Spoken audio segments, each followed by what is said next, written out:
நார்ச்சத்து அதாவது ஃபைபர் குறைவாக சாப்பிட்றதுனால வெறும் கான்ஸ்டிபேஷன் தானே வரும், பார்த்துக்கலாம் அப்படின்னு நினச்சிட்டு இருக்கீங்களா? அதுதான் இல்லை. நார்ச்சத்து குறைவாக சாப்பிடுவதால் 10 நோய்கள் ஏற்படும். அது என்னென்னு பார்க்கலாம். நம்பர் 1 இதய நோய்கள். நம்பர் 2 மலக்குடல் புற்றுநோய். நம்பர் 3 நீரிழிவு நோய் அதாவது டயபெட்டிஸ். நம்பர் 4 உடற்பருமன் இல்லைன்னா ஒபிசிட்டி. நம்பர் 5 மூல நோய் இல்லைன்னா பைல்ஸ். நம்பர் 6 குடல் அழற்சி நோய். நம்பர் 7 குடல் எரிச்சல் நோய் அதாவது இரிட்டபிள் பவல் சிண்ட்ரோம். நம்பர் 8 மார்பக புற்றுநோய் பிரஸ்ட் கேன்சர். நம்பர் 9 இதய இரத்த நாள நோய்கள். நம்பர் 10 மலச்சிக்கல். நார்ச்சத்து உள்ள உணவுகளை எடுக்கலன்னா வெறும் மலச்சிக்கல் வரும் அப்படின்னு தானே நீங்கள் நினச்சிட்டு இருந்தீங்க. ஆமாம் அப்படின்னா எஸ் அப்படின்னு கமெண்ட் பண்ணுங்கள்.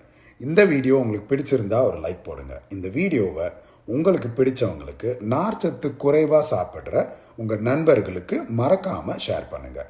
இது பற்றி இன்னும் தெரிஞ்சுக்கணும் அப்படின்னா மோர் அப்படின்னு கமெண்ட் பண்ணுங்கள்.